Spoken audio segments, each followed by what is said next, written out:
Salut, c'est Karim. Alors dans le menu d'aujourd'hui, je vais vous montrer comment augmenter la taille du serpent à partir du moment où il mange la pomme. Et donc, une fois n'est pas coutume, je vais vous remontrer, en tout cas je vais vous montrer les étapes indispensables pour évidemment réussir à, à afficher la taille en tout cas afficher le serpent qui grandit. Et donc pour cela, la première étape, ça va être de créer une liste qui recense toutes les positions du serpent.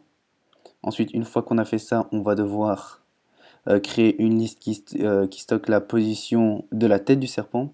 Puis on va append, ça veut dire on va prendre la liste de la tête du serpent et on va l'ajouter dans la grande liste, la liste générale, la liste qui recense les positions du serpent. Ensuite, évidemment, on va l'afficher. On va, oui, je sais pas où j'ai mis le commentaire, voilà, ici, afficher les autres parties du serpent.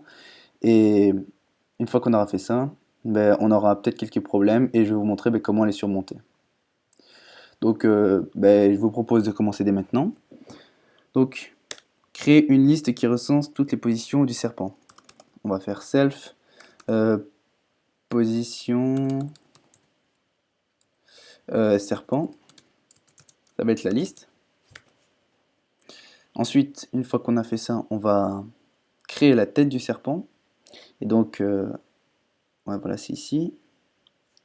Créer une liste qui stocke la position. Oui, c'est ça. Et donc, on va créer la tête du serpent égale cette liste. Et donc là, on va devoir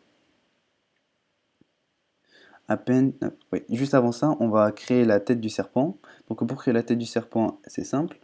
On va prendre la position du serpent sur l'axe X et sur l'axe des Y. Donc pour cela, la tête du serpent dot append. Donc on va l'ajouter dans la tête du serpent, donc dans la liste, juste ici. Et donc self serpent position X. On va faire pareil avec Y. Oups. Y, voilà. Une fois qu'on a fait ça, on va, on va créer, enfin, on va append. euh, C'était quoi le nom déjà? C'était position serpent, comme ceci. Append la tête du serpent, parce que la tête elle fait partie du corps quand même.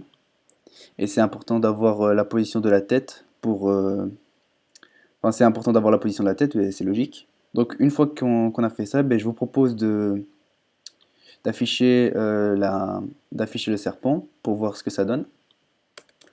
Donc on va faire pygame, ou du moins c'est mieux qu'on fasse for partie du serpent dans self position serpent. Et donc là on va faire pygame de draw rect self écran. Évidemment c'est vert, donc 0. Ensuite on a besoin du rectangle, donc self position. Ah oui. Et ici, oui, c'est vrai que c'est mieux, comme ceci, c'est mieux de mettre partie du serpent 0, puisque ça va correspondre à la position en X, et partie du serpent 1, qui va correspondre à la position d'Y, et bien la longueur largeur, évidemment, c'est corps serpent. Voilà, self corps serpent. Une fois qu'on a fait ça, on va voir ce que ça donne. Donc, voilà, donc comme vous pouvez le voir, le serpent est très très grand. Et donc, mais déjà c'est un problème parce que d'une part, le corps du serpent ne bouge pas en unité, c'est-à-dire que lorsqu'on va à droite, on va à gauche, on ne bouge pas le serpent, on bouge que la tête, et ça c'est un problème. Et le deuxième problème, c'est que voilà, il faut manger la pomme pour que le corps du serpent grandisse. Donc on va régler ça tout de suite. La première chose à faire, c'est de créer une condition.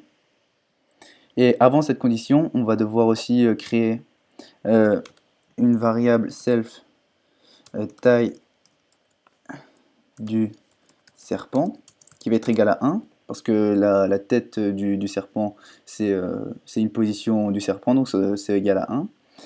Et voilà, on va créer la condition ici. On va dire si la taille de self position serpent est supérieure à 1, donc qui est supérieure à self taille du serpent, alors ce qui va se passer, c'est que déjà on va supprimer, oups, on va faire self position du serpent, voilà, comme ceci, pop, et on va mettre un indice qui va être 0. Donc ça veut dire que à chaque fois que la position, oh, non, pardon, à chaque fois que la taille de la position du serpent est supérieure à 1, eh ben, ça veut dire qu'on va supprimer le premier élément. Et donc une fois que l'on a fait ça, je vais juste print self position, comme ça vous pouvez bien voir ce que ça donne. Voilà. Donc voilà, maintenant on n'a que la tête du serpent dans la liste, c'est logique. Et si on mange, ben, la taille ne grandit pas.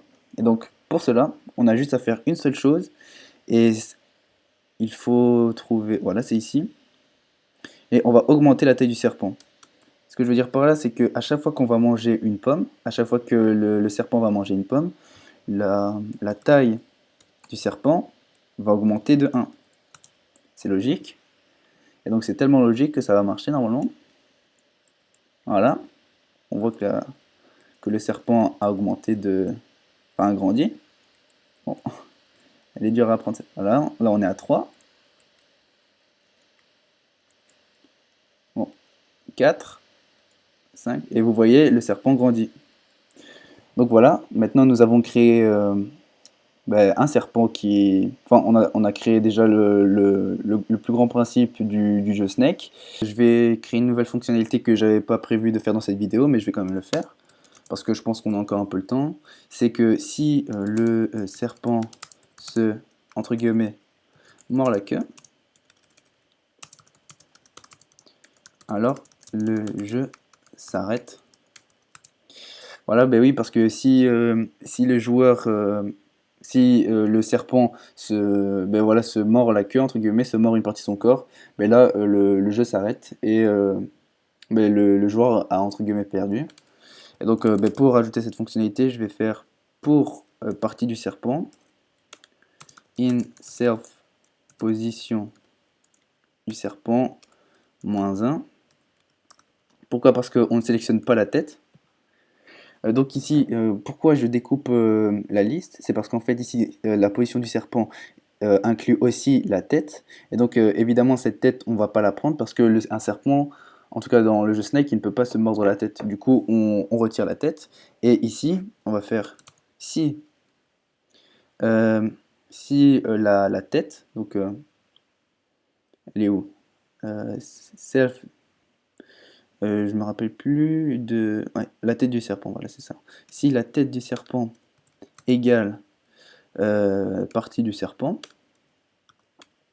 alors sys.exit. Donc ici, ça veut dire que si la tête du serpent est égale à une partie de son corps, alors enfin, le joueur a perdu. Et donc, ben, je vais vous montrer ça tout de suite.